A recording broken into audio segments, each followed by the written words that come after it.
Let's get down in the dirt with the Home Show Garden Pros. Well, hello, Facebook. Welcome to the Home Show Garden Pros weekly Facebook Live. Last week I didn't have it because it was the Ice Palooza, the big chill-mageddon. Anyway, we took a week off because we were all dealing with trying to protect our plants, our pipes, our homes, and our families. Anyway, we're back, and we are here to dish out the gardening advice as possible. So what we do is we've gathered all these experts all over town, and this Facebook Live is a chance to show off some other experts that aren't our co-op members. Our co-op members, they're really great. They're kind of from all over the place. You got Warren Southern Gardens up in Kingwood and Kingwood Garden up there. Down southwest, you've got Enchanted Forest and Enchanted Gardens. In Katy, there's Nelson Water Gardens. And, of course, Plants for All Seasons up 249. Just a great group of people that we have gathered to help you be a better gardener. And that's what we do. That's what we do. A lot of y'all have lost plants. A lot of y'all are trying to wonder, what do I do now? You've been told to wait. Well, this hot weather kind of maybe is like, maybe don't wait as much as you thought. We should start seeing some budding out soon. There's a lot of great resources out there, one of which is the Master Gardeners group here in Harris County. And Jonathan Correa is with us from that said Master Gardeners group. Hey, Jonathan. Good afternoon. How's everybody doing today? I'm doing good. I think everybody else is doing good. Some of us are pretty sad, like you are, about some of our plants. Yeah. Jonathan and I were just commiserating about our bananas that look like this was the year to get a bunch of bananas, and then no. Yep, they were big, they were tall, they were looking healthy, and now they look like Jell-O. I mean, I did a little bit of banana hacking. I sharpened my machete and went out there and just released some energy. Try to get some good, clean, one-slice chops. I felt like a sword master for a little while. But is that the thing to do with bananas? Is once it's warm enough, just cut them back, cut them down. Yeah, because they will be very mushy, and what will end up happening if you let them stay there too long is you can get some other pests that will show up, some fungus, molds that will mess with your plant later in the year. Or could actually do more harm than another quick freeze would do. So anything that's kind of mushy, like bananas, elephant ears, and a few others, you can cut them pretty far back.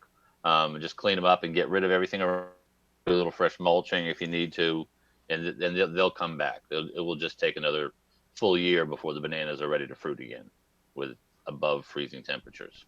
Wah, wah. I have ice cream bananas, and I have they're about 6 years old, and I've got a little bunch, but I just have yet to get a edible banana off of them. So one of these years, they are filling a space where there's this kind of visible warehouse back behind my house. So that's nice for that reason, I guess. So, well, Jonathan, I know that you are busy with real estate, but also busy with Master Gardener stuff, and you guys have had to move a lot of sales around. We do have, we want you to talk about whatever you want to talk about. I know that basically the best move is to maybe send people to y'all's website for all of the sales and stuff like that. It's a great website. It's very simple. It's hcmga.tamu.edu. Harris County Master Gardener Association.texasam.education. It seems kind of long, but if you Google it, if you just Google Harris County Master Gardeners, we're always the number ones up there. It's so simple. It's Manu to Master Gardeners. It's .com. Yeah. No, I'm just kidding. Google Harris County Master Gardeners. Yes. That's what I always do. Yeah. Honestly, that's what everybody's doing now. You don't even have to tell people the name of something. And we still have a sale going on. Yeah. Sorry. We still have a sale that's going on until March 5th. You can pick it up on March 20th. That's our spring perennial sale. We have peppers, perennials, and a few other things that are available. That will be down by our Genoa Friendship Garden, which is just inside the Beltway on Genoa Red Bluff near Ellington Field. And it's all new to us once again.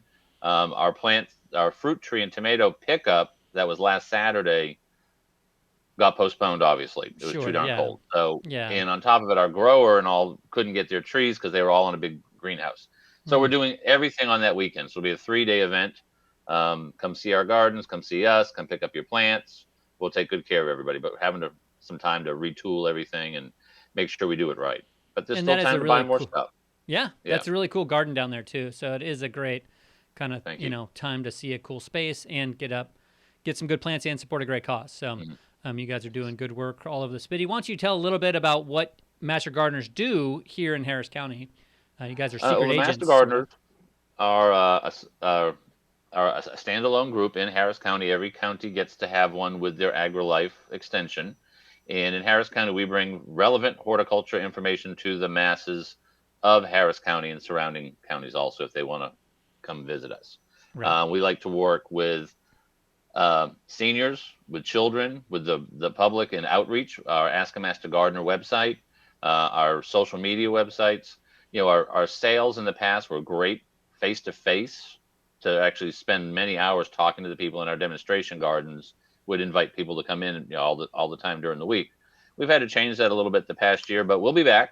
The Genoa Friendship Garden, we do let a few people in every once in a great while, just not a lot of folks, and we've had a lot of good opportunity in the last year to update a lot of things and rebuild things and take out a few old fruit trees and put in more relevant fruit trees that grow better down here.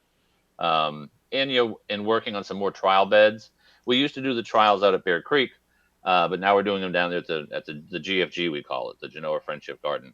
Nice. And we're doing kale, Swiss chard, and something else right now.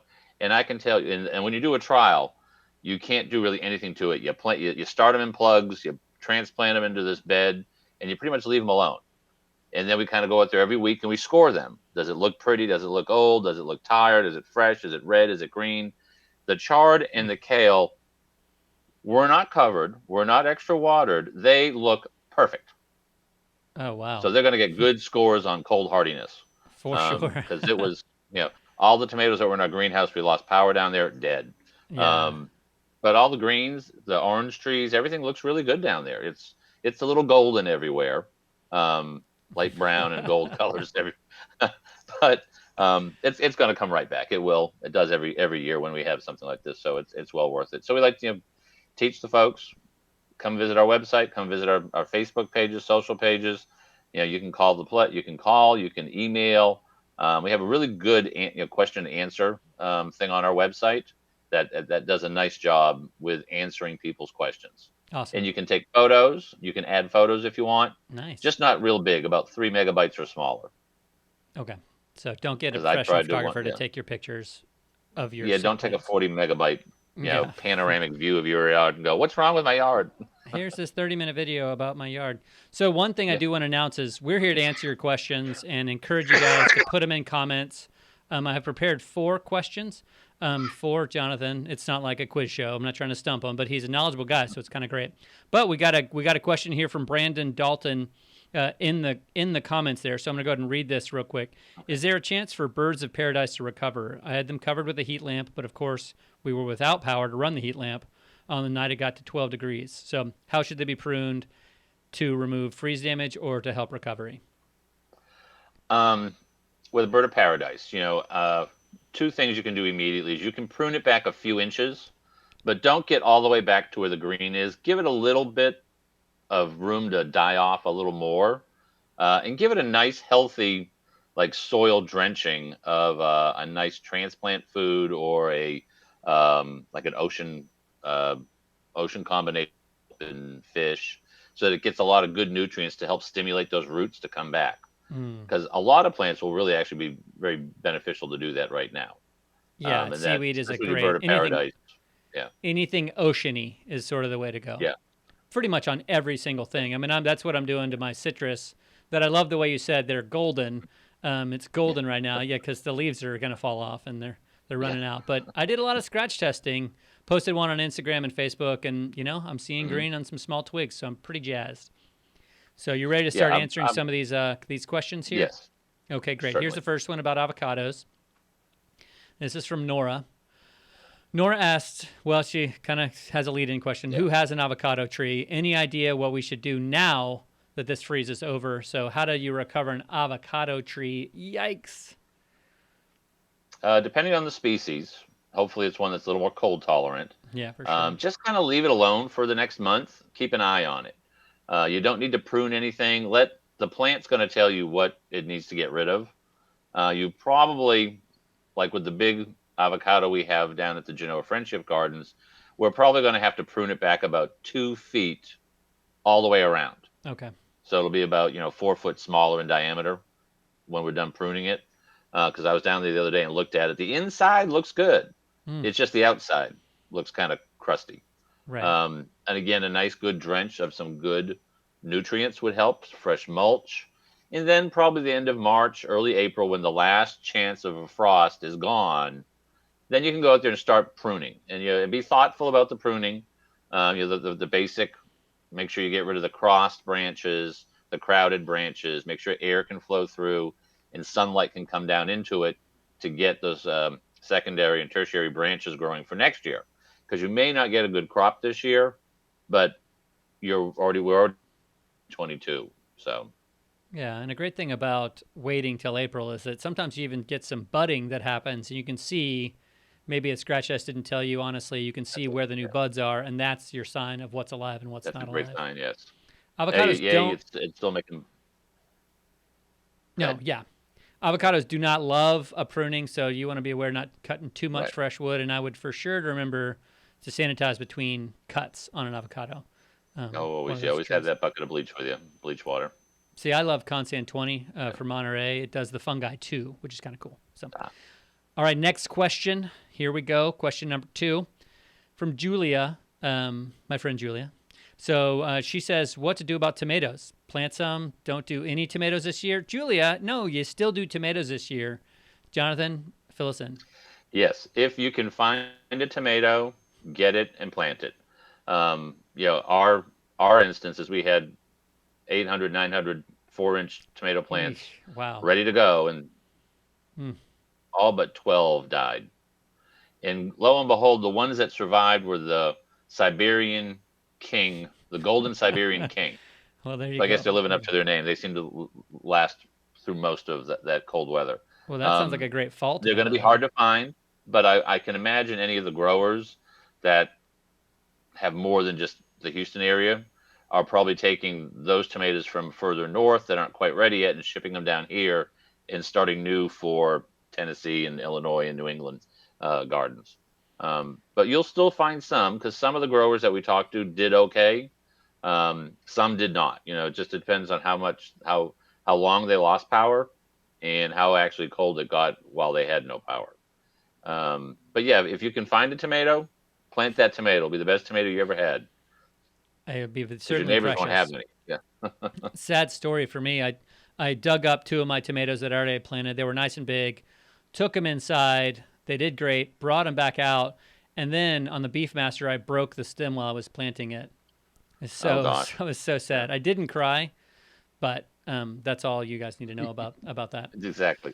We do have And a and video and when coming you on later about how deep to plant them, paying attention to a few things with planting tomatoes, but definitely I like that you're saying if you can find it, get to your local garden shop and get tomatoes because it's going to be a supply issue this year. So I'd get it's on going to be them. a supply issue, and if you see some that you may not have had before that are more heat tolerant, they might be a good chance this year to Mm, use because those usually don't come out till a little later anyways, mm. and they will last into the summer. I did 4th of July's Tropic and another one last year, I think San Marzano. And I was having fresh tomatoes, not a lot, but every week, 2 or 3 tomatoes every week up That's until awesome. August. Yeah, in July, that's really wonderful. That's awesome. Yeah. All right, question number 3. Here we go. Ooh, it's a long one. From Royce. Whew. Roy says, not freeze related. I have very few spots in my yard. I need medium trees. I don't have room for oaks due to septic lines. I would like Hmm. a few evergreen and a few deciduous in different places. Would prefer native or at the least very well adapted. So just, I guess, rattle off some great middle-sized trees for Royce. For some middle-sized landscape trees, there's a few good ones that you can get. A Chinese pistache, what is it? We have a bunch of earth kind that Texas A&M likes to Mm, recommend. The chinkapin oak is a good sized one, but not super super big. yeah, it's great. The American hollies, the sawtooth oaks are real Mm, nice. Um, One that's an interesting tree I'm still learning about is the parasol tree. I think it self-populates a little too easily, but they're Mm. pretty easy to pull out. It's not like all of a sudden you've got a forest of them. A couple of the other good ones that we've had down there. Uh, Well, if you've got a lot of water, any of the cypress work yeah, good. cypress are great. I love those slow growing oaks like you mentioned, and hollies. I mean, American holly, all that big group of hollies are so awesome. And really, I think that's Hmm. if they stick to some of the stuff you said. Even some of the maples are cool, but Chinese fringe trees are really medium sized, really cool, really showy. You'll be super proud if you plant one of those Hmm. because they just Yeah, get they big come up and pretty. gorgeous. Well, I hope that helps, Royce. And if you want to, yeah, yeah, No, and if you want a showy tree like a saucer magnolia or a butterfly magnolia, those are real yeah, pretty and are medium sized also. yeah, for sure. That's great. That's great. Trying to think of I mean, small trees, I guess medium to small. Pineapple guava is one, and they seem Yeah, to hold up really well in the freeze. I saw a bunch of those that were untouched, so I thought that was super that's cool. good. But you got to wait a while for those to be a tree. So, all right, here we go. Question number 4. Hmm. Question number 4 is from Hake. Hi, can you give me tips to get rid of aphids? I tried neem oil, but just don't seem to be working. And they have kind of a slanty face with a colon and a slash there. So it's like, oh, so Aphids, I think they're a part of life. If you don't have them, it's not if you're going to get them, but when you're going to get them. So how to prepare to deal with these, like the stink bugs that always come in on our tomatoes. Um, you know, if you got a nice little hose with a good stream on it, you can spray them off. That's an easy way. yeah. Um, or a little insecticidal soap, or there's some homegrown remedies that I'm really not allowed to talk about as a master gardener, but the recipes that are out there. You can find them real easy on the Google, Sure. quite well, but they're very temporary. Yeah. Depending on how bad your aphids are, it might just be, a little spray, a little insecticidal soap, or some other soap and water, and that does it. Or, and I know I like to get beneficial insects. If you go and buy ladybugs, make sure you have something to feed them. That's the number one problem we Mm. get. Well, I bought all these ladybugs and they flew away. Well, because they're hungry and you And didn't they have have enough wings. aphids. Yeah, Yeah. that's right. And wings, yes. So, I think just, being ahead of it and knowing certain things that will attract them, don't plant them there. Plant them somewhere else. Right. Um, I get aphids or some little bug on my Georgia collards, usually the third week of March. That first week where it doesn't get under 50, they Right. immediately Right. get covered with these bugs. And I'm like, oh, compost pile. Because you just can't wash them all off. But they Yeah. come Right. out of Yeah. nowhere. Yeah. Huh. So, I mean, neem oil is not a contact insecticide, so it's not going to kill anything. It's kind of your got to get it on before the bugs show up sort of Right. thing. It's more of like a sunscreen kind of thing. Yeah, It has exactly. to be there before. And a And lot of times with those and just spraying it, you always want to get underneath the plant. Don't yes. spray it from the top down. Spray it from the bottom up, because that's where they always hide, is under the Mm, leaf, underneath things, because they hide from the rain, that's and they right. know the rain will wash them away, so they hide underneath. And that's trying to explain that to a lot of folks is like, well, why would I do that? Watch, come to my house. I had white flies one year on one of my lemon trees, and I'd shoot the hose upside down, and it'd just be like this swarm of white bugs that would come. Explosion.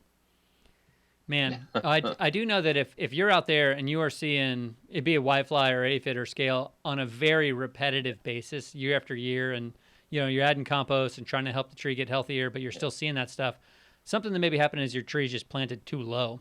And so if possible, pop that thing up, raise it up. When they're too low, their roots aren't really Mhm. grown very well. So something you can always try to do if you're seeing just aphids and whitefly every single year. But I always love That's a spraying good point. Yeah, molasses on those things. So that's that's a what good I one. love doing. Mhm. Okay, we got one more freeze recovery question here. This is from, oh, we have two actually. This is from Jose. This is Santo, but anyway, how about mangave bad hair? So the specific type of mangave, the bad hair mangave, any chance to grow back after this freeze, or is it just toast?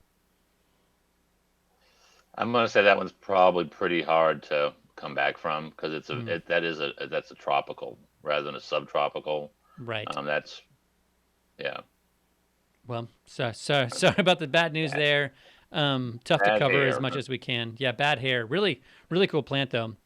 All right, this is from Mona. She said, I covered my Easter lilies, but they don't look too good. Will they make it? So I guess we can make this really all about bulbs too, just general bulb knowledge. I would say, yeah, the bulbs will be fine because they were in the ground. Several of my Easter lilies and other Asiatic lilies were just coming out of the ground, and they've been cut back because they were all mushy. Hmm. But I'm sure they'll come right back. I planted one from like 15 years ago, and it has just self-populated every year. And I dig out 15 or 20 and plant them somewhere else or give them away. They're hardy That's great. little bulbs. So Yeah. Mona, hope that helps. And Anita does have advice for us. If you got whitefly, worms casting helps. She's talked about it on the show. Anita from Nelson Nursery and Water Gardens.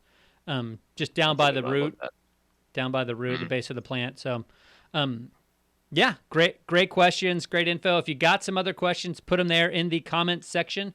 We're going to go to our how to plant tomatoes and tomato care with Joey. And so here we go. That is not a tomato cage. Oh. Joey's got some great information for us about how to plant tomatoes and how to grow tomatoes. Joey, how do I do this? That's right. So as soon as you've gotten your good garden soil put in and your microlife fertilizer added to the soil, you're ready to plant. Okay. Sometimes the planting is the easy part, and what you do after that is more important. So you'll plant your tomato plant either level or a little bit deeper than where it was existing in the pot there. So you got two little buddies on yours and I only have one on mine. That's okay? That's okay. Sometimes there's 2 seeds in the pot, and just let it do its thing. All right, here we go. I'm gonna go real deep. Now I know I always kind of, massage the roots a little bit. Should I pinch this off? You should, yeah. If you're gonna, a lot of times when you plant them deep, if they're tall, they'll put out roots along the sides, Okay, so and I'll that'll take this just leaf make off. a healthier root system. Yep, Okay. take that As little deep one as I off. can go down there. Yep, And I'll just kind of cover it up. I got it pretty deep. you did good. And I know tomatoes need structure. That's so right. I brought a tomato cage. Check this out. I'm ready to go. That is not a tomato cage. Oh, that's just The smaller ones are more for peppers, eggplants, things of that sort. Okay. Really, you need at least a 48-inch tomato cage to support the big weight of all the tomatoes that you're going to have. Wow. And you can even use something decorative Okay. like this one. So even a pretty one like that can work because it has the support, has the structure, and kind of guides. Wow, that's really pretty too. Yep, not bad. Not bad. And then we follow up with some good fertilizer, and then we're good to go. Good to go. Awesome. Ready for- Thanks, Joey. Great word there. Good thoughts on it. Your tomatoes are going to get huge. You want a big tomato cage and plant them deep. That's what I got, really. So good stuff. Jonathan, any other tomato tips for folks? If they get a little too tall, you can lay them down on their side and make like a trench and then bend them up a little bit. And they will do just as fine, if not even better, because they'll have all that stem to build a root system with. Yeah, that is, and what we that is do in how the I garden. broke my beef master. Yeah, got to be very careful. I know. But then we use goat wire, 4-inch goat wire that comes in like a 200-foot long roll, and we unroll it and we cut it 4 or 5 feet, and they make great tomato cages. They also are really versatile because for a frost, if your tomatoes aren't out, you don't make them a circle, you leave them as big hoops, and they easily put frost cloth over them with little clips. Nice. Well, that's great. Yeah, and you get that whole tent thing that people need to do instead of the lollipop Blankets and that you see sometimes. Yeah. Well, Jonathan, thanks for dishing out great information. Great job answering the questions as always. One last question. Lawns. Do you think lawns are going to kind of recover pretty well, or is there going to be a lot of resodding this year? What I've seen right now is you know exactly where the weeds are. Because your Augustine and the Bermuda is all gray or brown, but that burr clover is still bright green. And of course, oxalis and that Velcro weed, it looked at that cold weather and said, not today. It's amazing how some things are just melted. And then here's that little Velcro plant. I can't remember what it's called right now, but it's fine. The burr oak, the burr clover is everywhere. I can see it in the sidewalks everywhere. It looks perfectly green. The oxalis didn't even have a problem. It came right through everything. So at least you know where the weeds are. If you want to go all treat mine them, melted into a mat. All the oxalis at my house. Oh, really? Yeah, I just kind of it made this white mat. So it was pretty easy to rake up. And a lot of it even pulled out the little the roots down there. I was like, Oh, whoa, that's unexpected. good news. Yeah, right. That was great news. And then Dallas grass really took a hit. So people that have Dallas grass in the lawn, I noticed that did not weather well. But probably they'll all come back for their roots. You know how these things are. They're survivors. So, hey, well, thanks so much. Everybody check out Harris County Master Gardeners. Learn how to join. Learn how to become a Master Gardeners. The more Master Gardeners we get in the world, the better the world is. So you guys are doing a great job. And buy some Great. plants from them. They're doing good work. Thank you very much. You bet. Well, this has been our Facebook Live. Tune in this Saturday, 7 a.m. to 9 a.m. We will be there answering gardening questions, on Sports Radio 610. See you on Saturday.